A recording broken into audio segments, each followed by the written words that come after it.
Lèvons-nous voir vers le Seigneur et disons à Jésus de nous parler ce soir. Il nous donne la grâce d'être connecté à sa parole. Prions au nom de Jésus. Merci Seigneur. Nous voulons t'écouter ce soir au Jésus. Comme la grâce, parle-nous, parle à nos cœurs, parle à nos cœurs.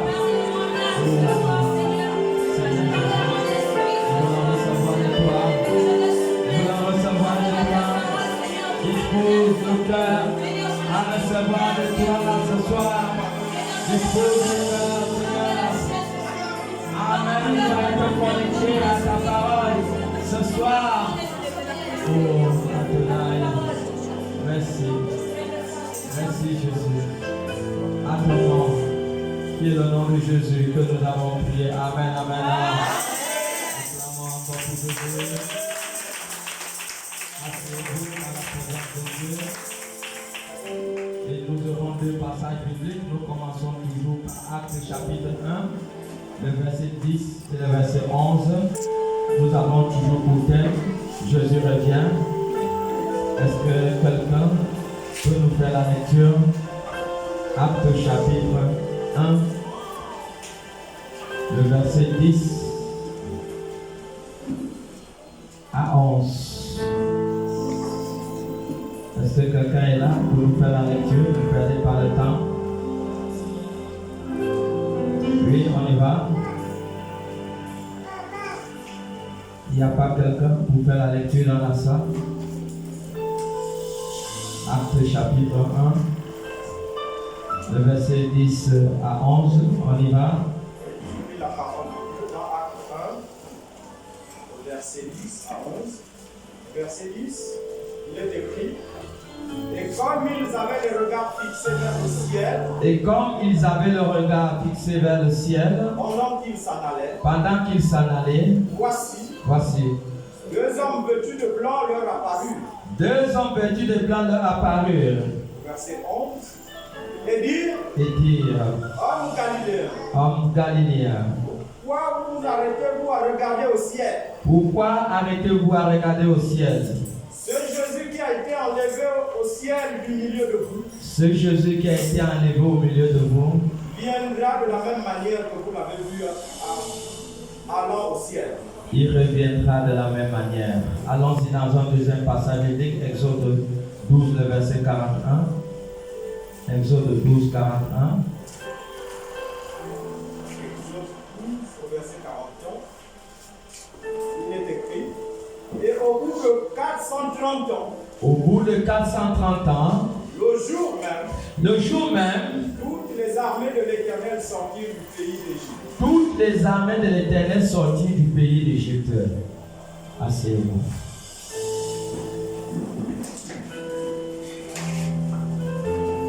Nous sommes sur le thème Jésus revient. Et la parole de Dieu nous dit dans Exode 12, 41 que le jour même, alors toutes les armées de l'Éternel se lèvèrent et ils sortirent de l'Égypte. Alors ils partaient pour un long voyage. Personne ne savait ce qui se passerait et ce qui devait se passer au cours de leur voyage. Personne ne savait. Personne ne savait qu'au cours de leur voyage, ils devaient croiser beaucoup de difficultés. Personne ne savait qu'au cours de leur voyage, il y a beaucoup qui ne devaient pas arriver à Canaan. Beaucoup ne le savaient pas. Il en est de même avec nous.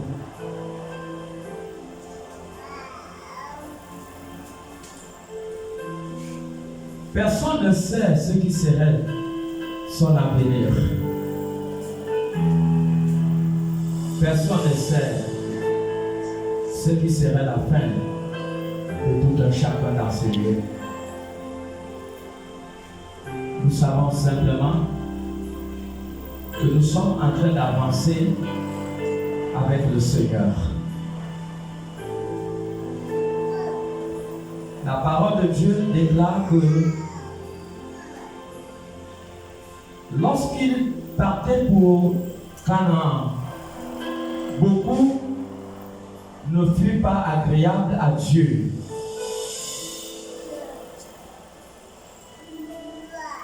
Il en est ainsi avec nous aussi. Qui sait ce qui se passera dans sa vie demain? Personne ne sait.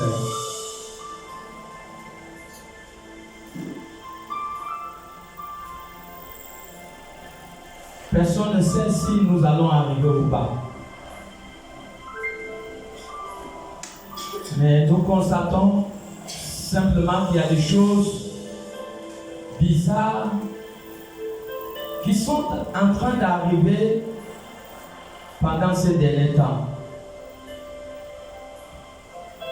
Nous avons constaté la mort de Tibi Yeshua au Nigeria. Qui pouvait savoir que cette année, il devait être enlevé? Dans la même période, nous avons constaté la mort de Yogisho. Dans la même période, tous ces éminents hommes de Dieu étaient en train de partir d'une manière qu'on ne comprend pas. Mais moi, lorsque j'ai réfléchi à ce problème,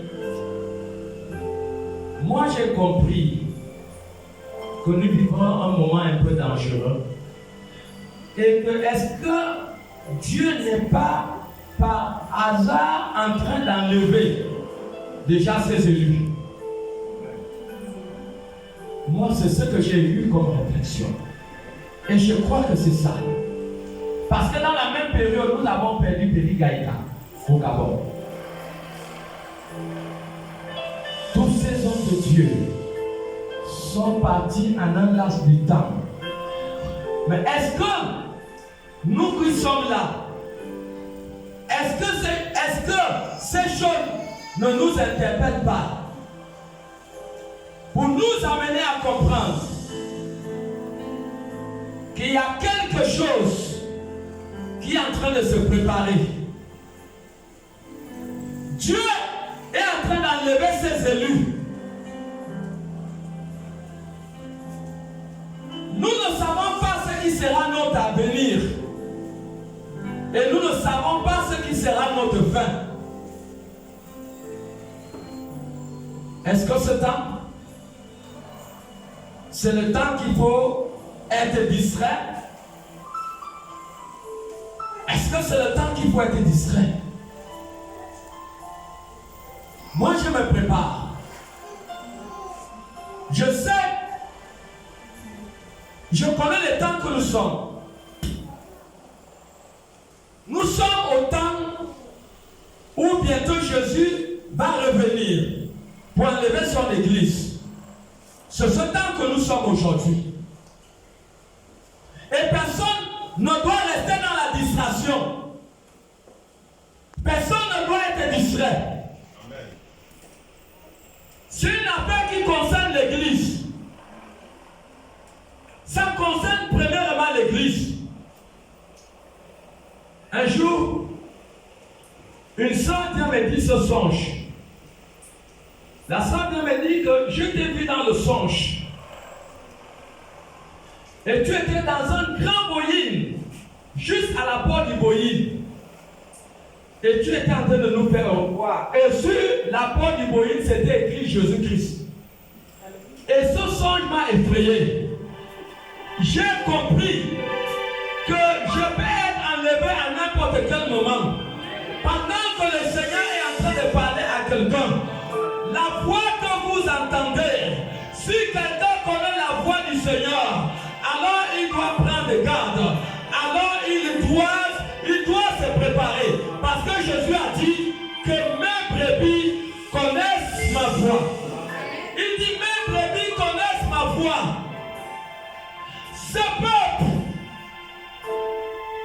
ne pouvaient pas imaginer à un seul instant que beaucoup d'entre eux devaient laisser leur vie dans le désert. Personne n'avait ça en tête. Mais qu'est-ce qui s'est passé? Beaucoup n'ont pas été agréables à Dieu. Beaucoup ont désobéi à Dieu.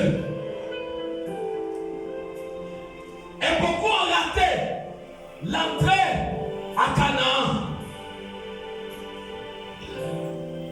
Quelle est ta position? Depuis le premier jour de ce programme, le Saint-Esprit ne fait que te poser la question. Quelle est ta position aujourd'hui? Quelle est ta position? Est-ce que tu as pris la décision de te préparer? Est-ce que ces paroles qui sont données dans ce lieu depuis le premier jour, est-ce que ces paroles prennent place dans ta vie? Est-ce que ces paroles réveillent ta vie?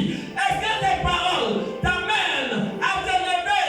Est-ce que ces paroles t'amènent à faire attention par rapport à ta vie aujourd'hui?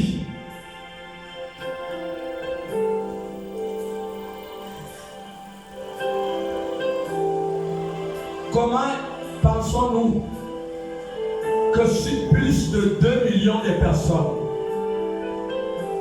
qui sont sorties du pays d'Égypte, plus de 2 millions, comment pensez-vous qu'il y a 2 personnes seulement de la génération qui sont sorties de l'Égypte? 2 seulement qui sont entrés à Canaan. Et avec ceux qui étaient nés dans le désert. Tous les dieux, toutes les personnes qui étaient sorties de l'Égypte, ils étaient morts dans le désert. Ils étaient morts. 2 personnes. C'est plus de 2 millions de personnes sont sortis de l'Égypte pour Canaan. Si 2 semaines, alors je dois faire attention. Je dois me poser la question. Seigneur, est-ce que je ferai partie des élus? Est-ce que je ferai partie de ceux qui seront enlevés? Parce que le chemin qui mène au paradis, c'est un chemin tortueux. C'est une petite voie. C'est un chemin difficile. Beaucoup seront disqualifiés. Beaucoup seront disqualifiés. Il est inadmissible que plus de 2 millions de personnes qui sont sorties de l'Égypte,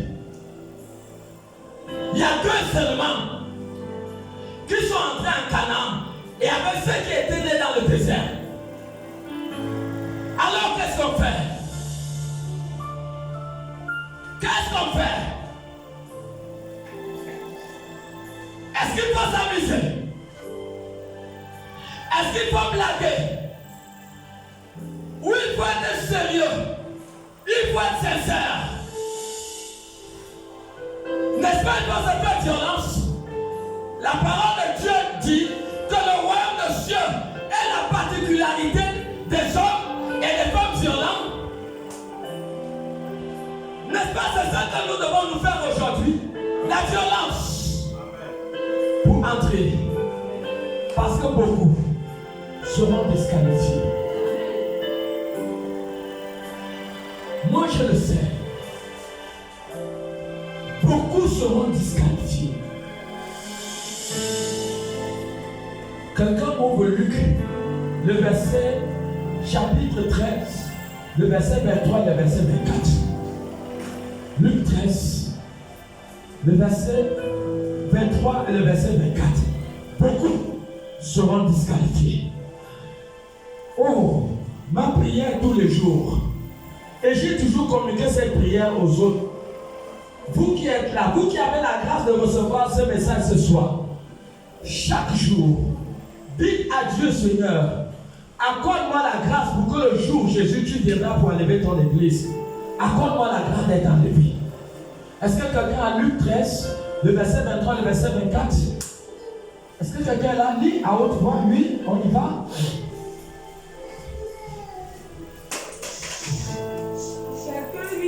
Quelqu'un lui dit, Seigneur,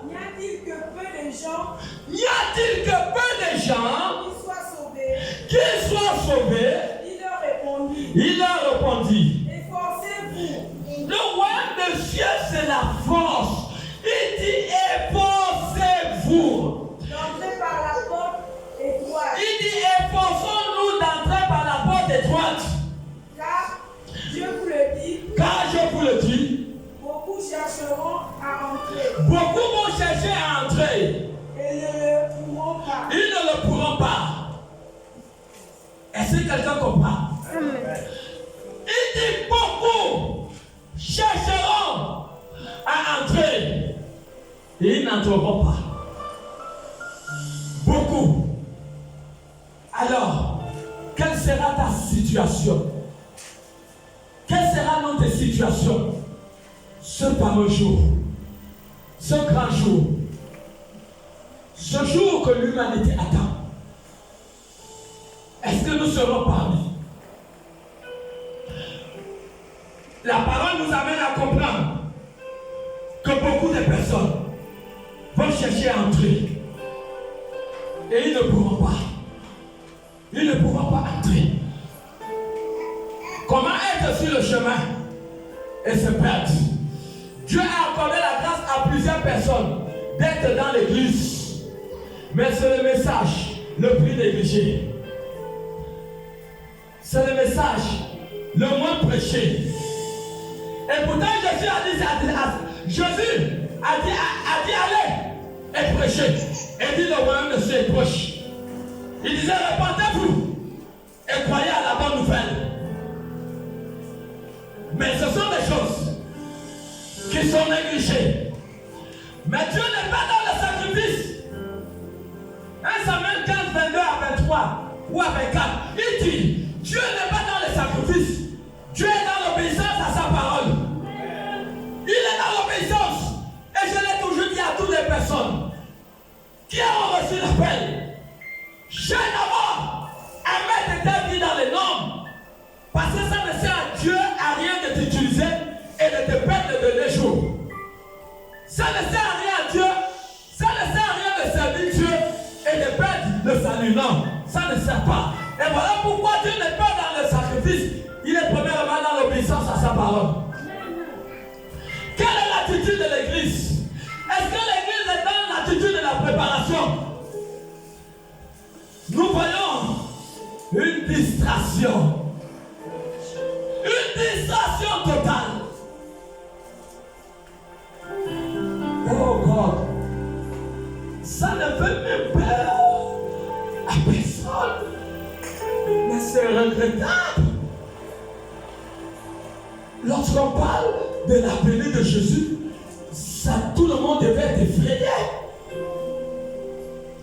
Tout le monde devait s'inquiéter par rapport à sa vie. Chacun devait se battre pour sortir du péché. Ces personnes ne savaient pas qu'il devait y arriver. Ecclésiaste 9:12 dit que nous sommes comme des poissons. Personne ne connaît son heure. On ne souhaite pas la mort.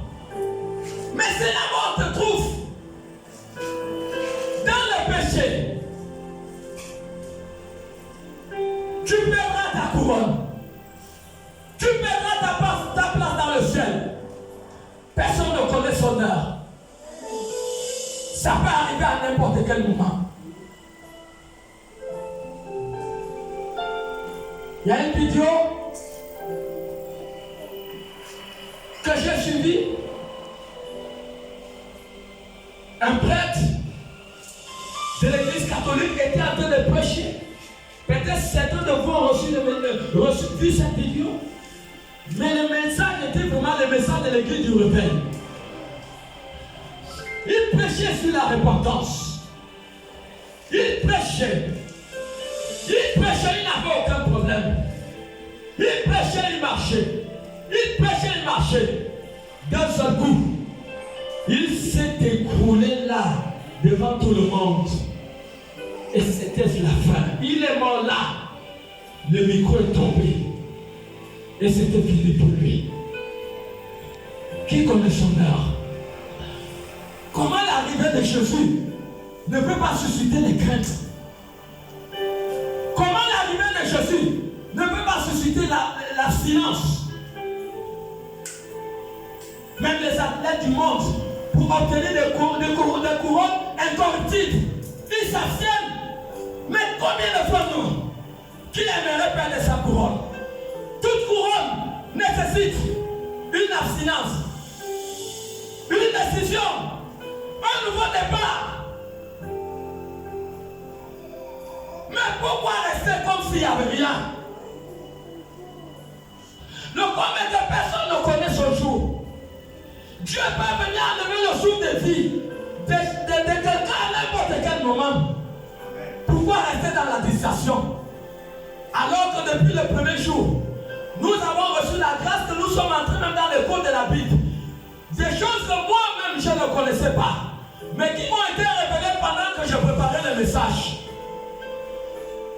Le ciel travaille avec des chiffres prophétiques. Nous tous nous le savons. Le ciel travaille avec le chiffre 7, avec le chiffre 12, avec le chiffre 40, avec le chiffre 8. Et nous avons vu des événements pendant la vie d'Israël qui étaient accompagnés de ces chiffres. Et le ciel en est de même pour nous amener à comprendre que pourquoi cela ne peut pas susciter la crainte. Oh God, ce n'est pas possible. Il n'y aura pas de désenlèvement. Amen. On ne viendra plus prêcher les gens la parole de Dieu en enfer. Oui, cela est reçu et beaucoup négligent. Beaucoup prennent cela à la légère. Mais Dieu est lent à la colère. Il est lent à la colère. Et lorsque la colère de Dieu va se déverser sur cette terre, sa colère serait sans remède pour toutes les personnes qui ont méprisé sa loi. Lisons 1 Pierre 4, 17. Voilà pourquoi vous voyez que le jugement va commencer dans la maison de Dieu. Le jugement va commencer dans la maison de Dieu. Ceux qui ont reçu la parole, mais qui ont négligé. Ils ont négligé. Malgré que la vie n'était pas conforme. Mais attends, un jour nous allons mourir. Pourquoi être calé dans une vie de péché? Ça te sert à quoi? Moi, je ne suis pas tombé du ciel et tombé sur cette terre. Je suis sorti du ventre d'un père et d'une mère. Mais ils sont où? Ils sont dans la tombe. Donc moi, je serai éternel. Et que dirai-je à Dieu quand je serai devant le jugement de Dieu?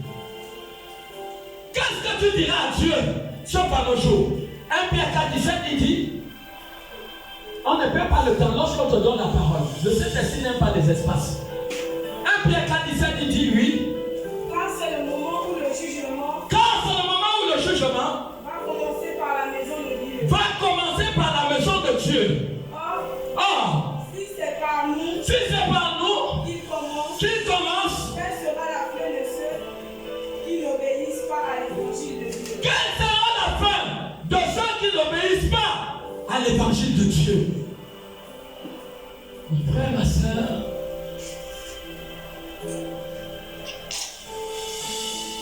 qu'est-ce que la terre va te donner comme récompense? S'il y avait le bonheur sur cette terre, pourquoi un milliardaire aux États-Unis s'est suicidé? Si le bien, l'argent faisait le bonheur. Même Ecclésiaste a dit il n'y a rien de bon. Dans Ecclésiaste 2, Salomon a donné à sa vie tout ce qu'il voulait. Il a tiré la conclusion. Il a dit il n'y a rien de bon. Il n'y a rien de bon. Et ce sont des choses que tu vas permettre que cela soit un obstacle. Un obstacle à ton paradis. Est-ce que tu imagines le risque?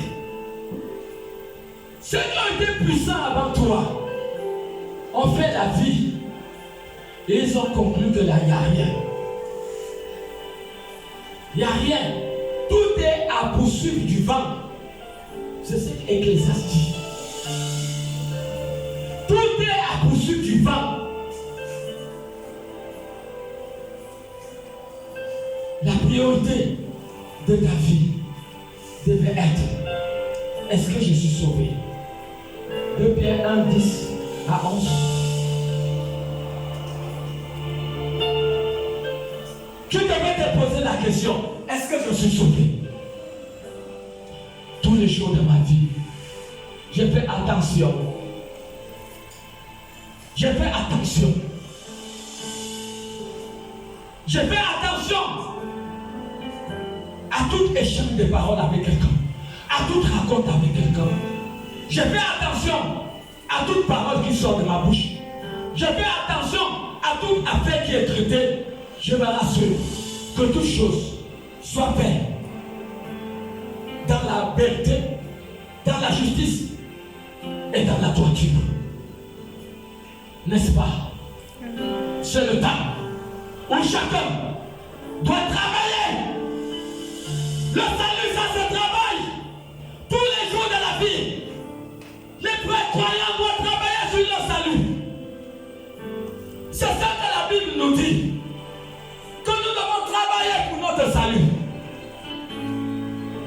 Tous les jours, tu dois te battre pour sortir de la culpabilité. Tu dois te battre pour être agréable à Dieu. C'est ce que la parole nous dit. 2 Pierre 1, 10. C'est pourquoi, frère, appliquez-vous le temps plus affermi, de temps à affermir votre vocation. Donc, il faut affermir ton appel. Affermir ton appel tous les jours.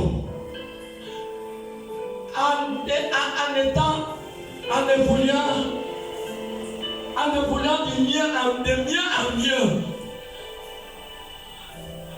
En allant de l'avant avec le Seigneur. En lavant ta vie.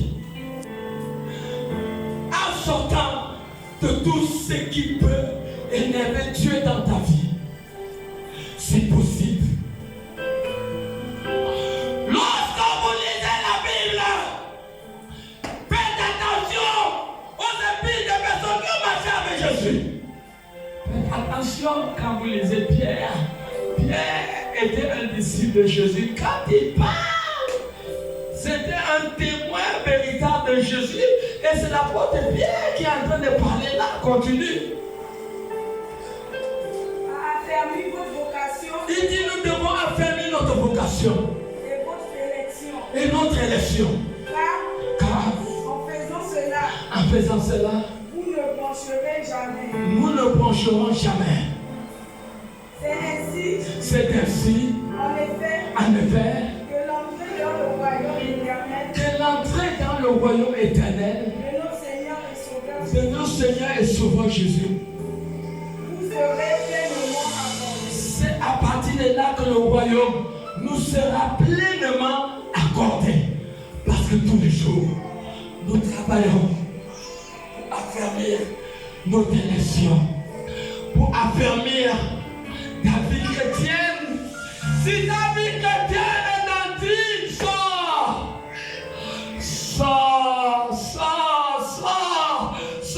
de tout ce qui peut te culpabiliser devant Tu n'iras pas dans un magasin pour payer la vie. La vie ne se paye pas. Mais la vie est pure et simplement au prix de l'obéissance à la parole de Dieu. Voilà pourquoi tu dois travailler tous les jours. Le monde n'a rien à te donner. 1 Timothée 6:7 dit, nous n'avons rien amené dans le monde et nous n'allons rien amener le dernier jour. C'est ce que 1 Timothée 6:7 dit. Et c'est vrai, personne n'a amené pas quelque chose dans sa tombe. Personne n'amène rien. C'est maintenant mon frère, c'est maintenant ma soeur. Lorsque vous entendrez la voix de Dieu, n'adoucissez pas votre cœur. Ne rejette pas la décision que tu peux prendre aujourd'hui. Tu ne connais pas le lendemain. Tu ne connais pas ce que serait ta vie, les jours qui suivent, les années qui suivent. C'est maintenant. Maintenant qu'il faut prendre la décision d'être dans les normes avec la personne de Jésus-Christ. C'est maintenant. Tous ne furent pas agréables. Ils ont désobéi à Dieu dans le désert. Au lieu que le désert devienne un terrain d'expérience, d'enseignement, le désert est devenu un sépulcre pour eux. Et tous furent enterrés à cause de leur désobéissance. Voici le 3e jour que le Seigneur ne cesse de nous parler. Je ne suis pas venu ici en vain, mais je ne suis qu'un porte-parole. Je ne suis qu'un interprète. Je suis connecté au trône divin et je ne fais qu'interpréter les paroles que le Saint-Esprit met au-dedans de ma bouche. Alors, si un homme a des oreilles, si une femme a des oreilles, alors qu'ils écoutent la voix du Seigneur. Ce n'est plus le temps qui peut être dans la distraction. Ce n'est plus le temps. Quelque chose arrive. Quelque chose arrive. Quelque chose arrive. Le Seigneur ne fait rien sans révéler ses secrets à ses prophètes. Dites-moi s'il y a une famille aujourd'hui. Oui, c'est possible qu'il puisse y avoir des familles qui n'ont pas reçu l'enlèvement. Mais j'ai l'assurance d'une chose, que presque toutes les familles ont déjà reçu. Dieu a révélé à peut-être une personne dans la maison son arrivée. Moi-même personnellement, j'ai vu. Plusieurs fois, j'ai vu l'enlèvement. Plusieurs fois. Il y a une fois, je suis en plein songe. Et je vois le ciel qui s'est ouvert. Et dans le songe, j'avais la conscience que je suis arrivé. J'étais au niveau de Esquefo dans le songe, à Libreville. Alors je courais pour aller prendre mon argent à Airtel Money pour rembourser aux gens que je devais. Après, je me suis réveillé dans le songe. Quand je me suis réveillé, j'étais effrayé. Et j'ai compris que la préparation du royaume, la restitution, a fait aussi partie. Personne ne connaît l'heure. Nous essayons d'estimer le temps que Jésus va arriver selon le cours de la Bible. Mais personne ne connaît ni l'heure ni le jour. Mais nous devons nous apprêter. Nous devons nous apprêter. Comment penses-tu prier dans ton âme et conscience? Nous sommes dans l'attente de l'arrivée de Jésus. Tu es parti à prêter l'argent. Dans ton âme et conscience, tu sais que tu dois. Dans ton âme et conscience, tu n'as plus le désir de rembourser cet argent. Mais Romains 13 et 8 dit, ne devez rien à personne. Luc 19, 1 à 9 dit, quand Jésus est entré dans la maison des Zachée, la première chose, nous avons parlé de ça hier ou avant-hier. La première chose que Zachée a commencé à faire, il a dit, je rembourse tout ce que j'ai escroqué.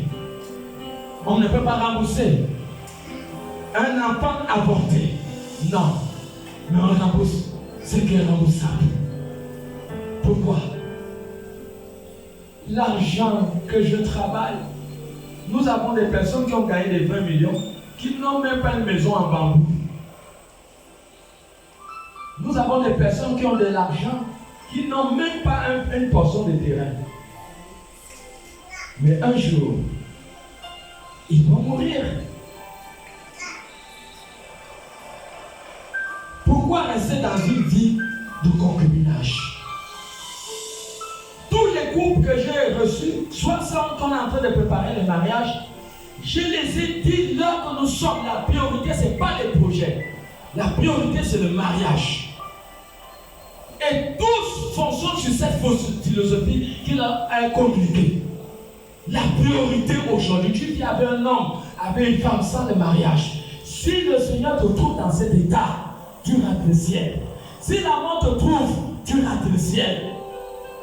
Et voilà pourquoi la priorité, l'argent qui est gagné, doit être préservé pour la préparation. Pourquoi rester dans la culpabilité alors que nous sommes dans l'attente de Jésus-Christ? Pourquoi rester dans cette position? Nous connaissons les dangers et nous connaissons les malheurs de l'enfer. L'enfer, un lieu invivable. Matthieu 13, le verset 41 à 42, un lieu invivable. Un lieu infini. Ce lieu n'a pas de fin. Il n'y a pas de repos de la souffrance. Toute personne en enfer a toutes ses facultés. Avec tout leur sens. C'est une souffrance. Une douleur éternelle. La vie te donne quoi? Ah bon? Donc tu prends d'abord l'argent pour faire autre chose. Alors que ta vie est coupable.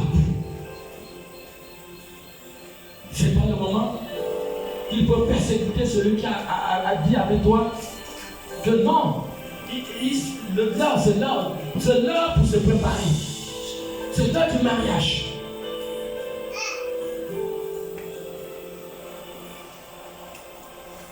Après, Jésus a considéré comme des chiens toutes les personnes qui vont rater le ciel. Lisons Apocalypse 22, le verset 15. Il dit les chiens dehors. Nous allons revenir dans l'autre passage après. Tous ceux qui vont rater le ciel. Oui, Apocalypse 22, 15. Dehors les chiens. Il dit dehors les chiens. Ils ne vont pas entrer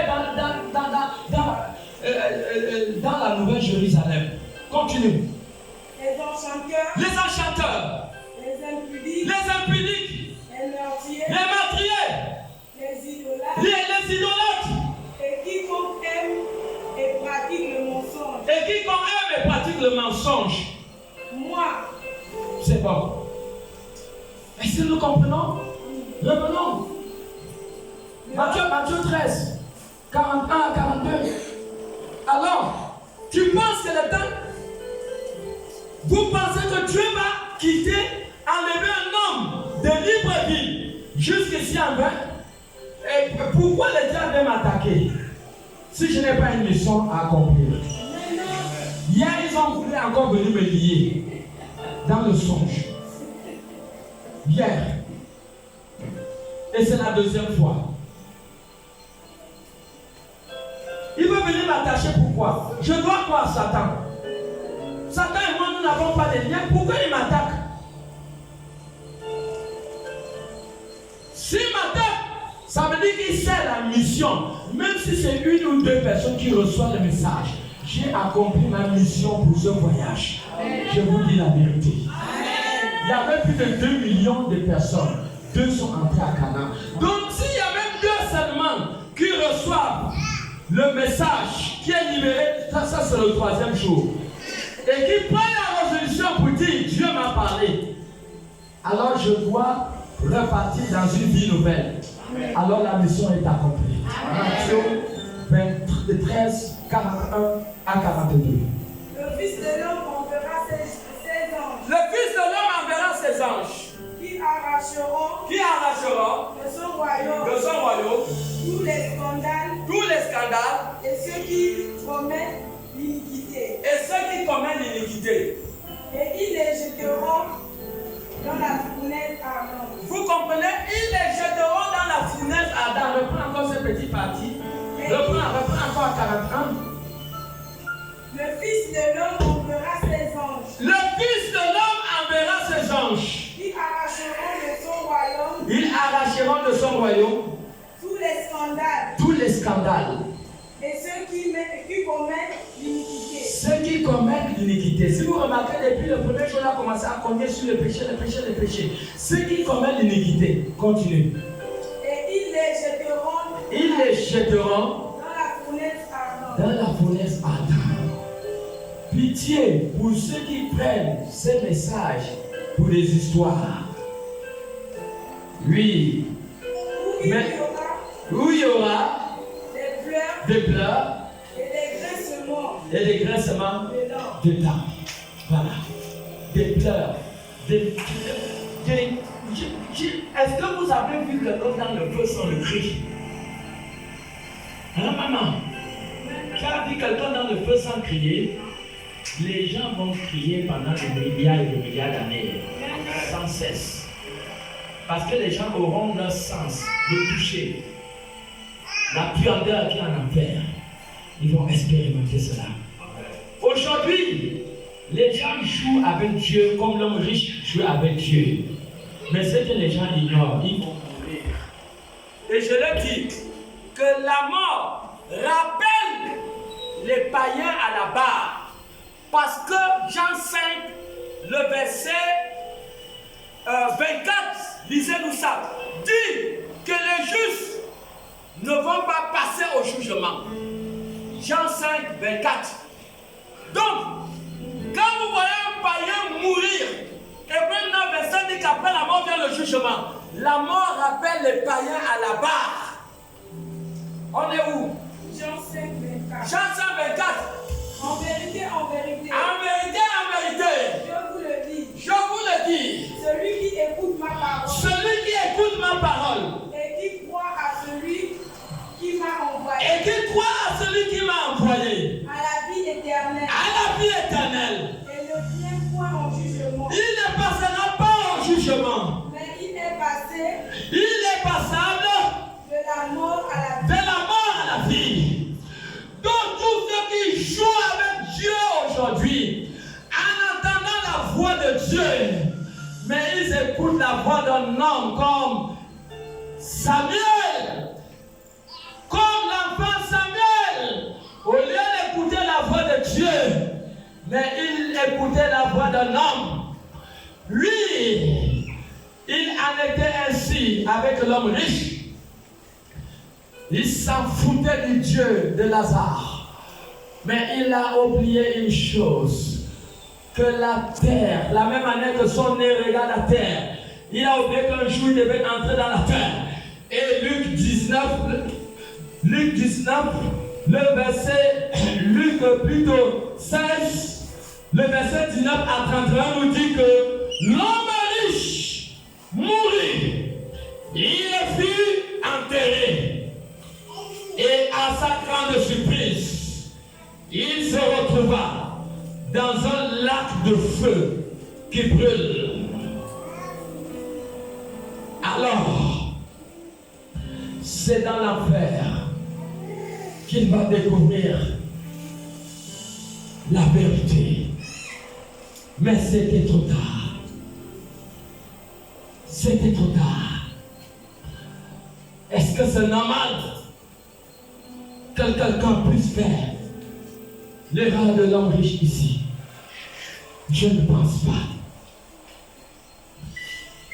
L'entrée au paradis est difficile. Allons-y dans Matthieu 7, le verset 13 à 14. C'est difficile. Tu dois te faire violence. Ce n'est pas facile. Chacun de nous doit se faire violence. Et l'heure est venue. L'heure est venue. Matthieu. Oui. Entrez par la porte étroite. Matthieu 7, 13 à 14. Entrez par la porte étroite. Car large est la porte. Large est la porte. Spacieuse est le chemin qui mène à la perdition. On peut voir des gens qui jouent avec Dieu. Samedi, ils sont allés danser le Nimbiri. Ils sont allés danser le Nilombo.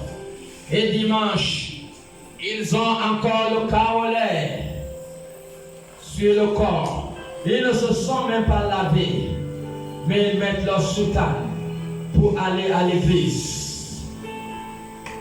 Oui, on peut voir des grandes personnalités dans ces églises, malgré qu'ils volent l'argent à l'État, malgré qu'ils font de mauvaises choses, malgré qu'ils sont malhonnêtes. Aucun prêtre ne leur dit la vérité. Nous voyons ce lieu plein. Ceux qui vont à l'église pour aller chercher les femmes. Moi-même, j'ai vu un dimanche, j'ai vu la chorale de l'ambiance. Elles sont habillées en soutane. Mais il faut voir comment ces femmes chantent. Waouh! Quand elles chantent, tu peux penser que ce sont des anges qui chantent. Mais après le culte, tu vas les voir. Elles quittent pas avec leur tenue de la chorale. Elles vont directement dans le bar, ouvertement, sans se cacher. Oui, c'est l'âge, la voie de la perdition. On en trouve beaucoup de gens, les gens qui s'en foutent, qui commettent l'impudicité dans l'église, qui commettent n'importe quelle action, ça ne leur dit rien. Et on ne prêche pas ces choses. L'âge est la voie qui mène à la perdition.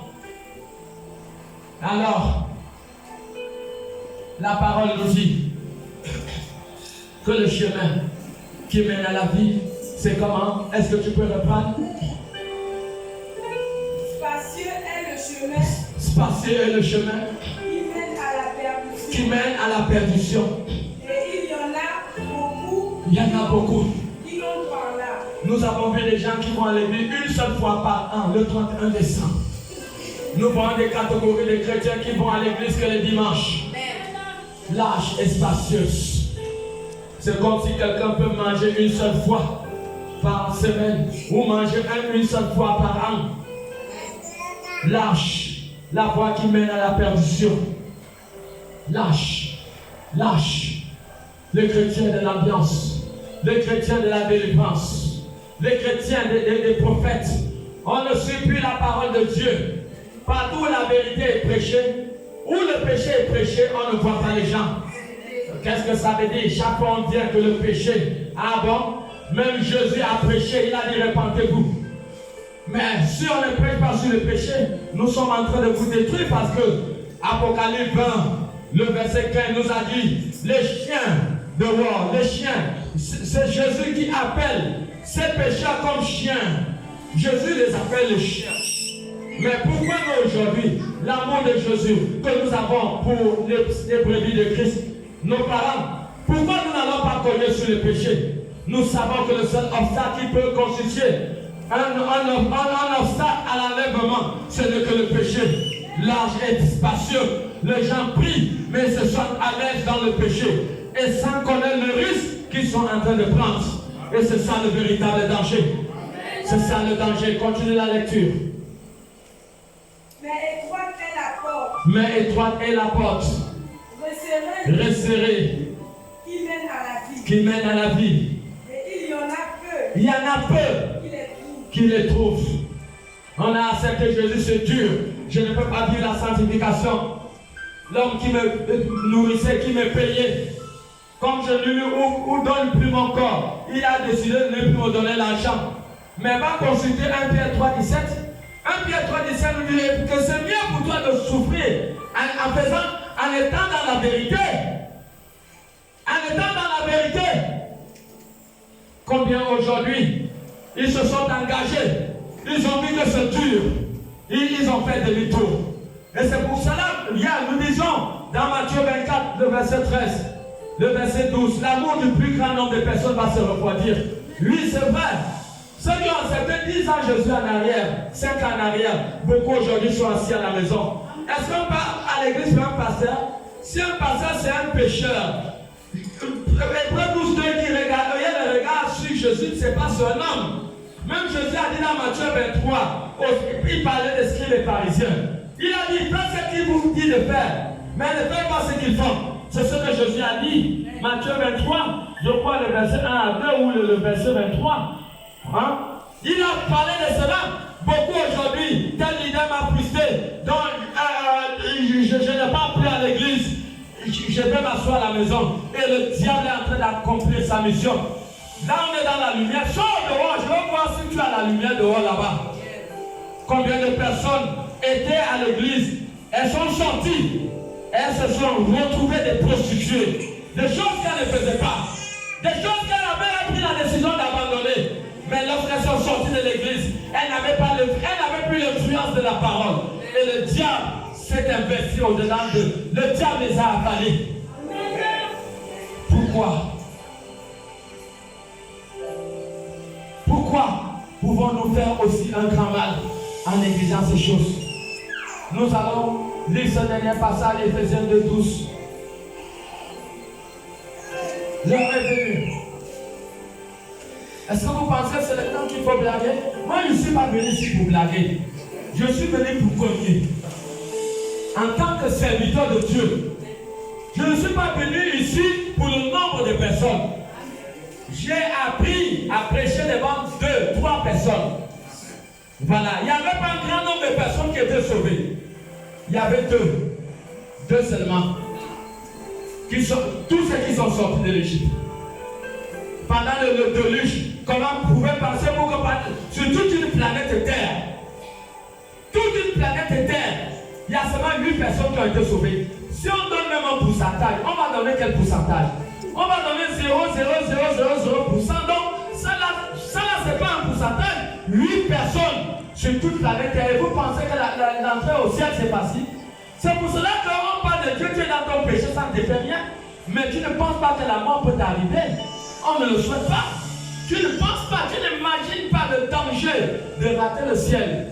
Malgré que Jésus a donné la parabole de l'homme riche, mais les hommes ne sont pas conscients de ces réalités. C'est le Maître Jésus lui-même qui a donné cette illustration. Comment pouvons-nous nous amuser? Nous avons eu la grâce d'être à l'église, mais nous nous amusons, nous restons dans notre position, comme on verse l'eau sur le canard. Ça ne nous dit rien. Non! Le but de la parole de Dieu est de changer, de te transformer. Il dit, lorsque tu entends la parole de Dieu, il doit avoir transformation, il doit avoir déclenchement, il doit avoir démarrage, il doit avoir abstinence. Oui. Souvenez-vous que vous étiez Philippiens 2:12.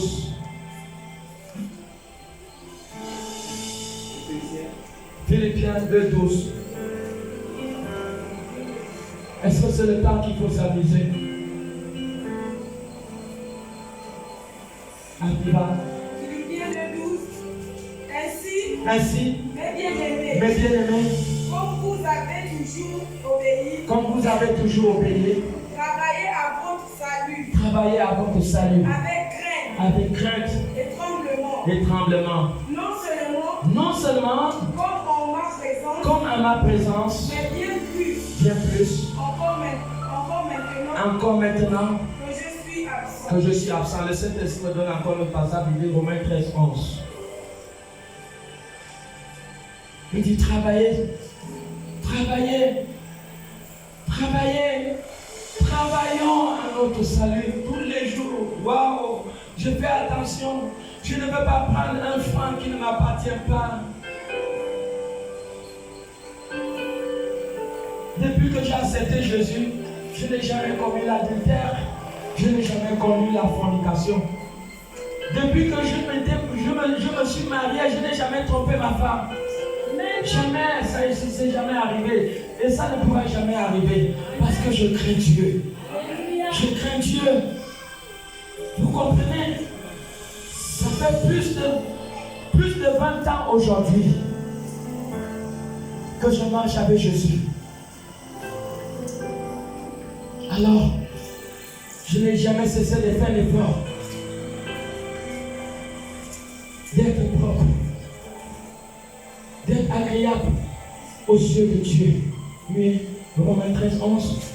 Cela importe d'autant plus Cela importe d'autant plus que nous savons en quel temps nous sommes. Nous savons en quel temps nous sommes. Cela a été dit depuis 3 jours aujourd'hui.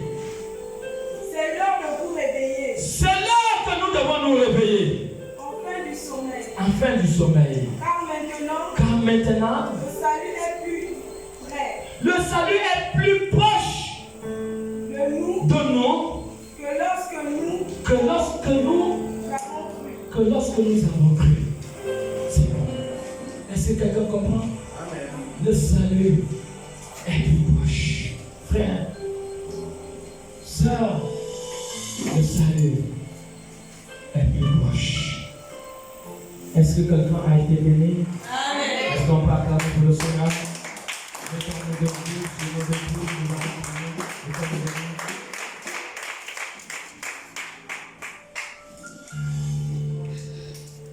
Est-ce que la chorale peut nous amener dans un cantique d'adoration?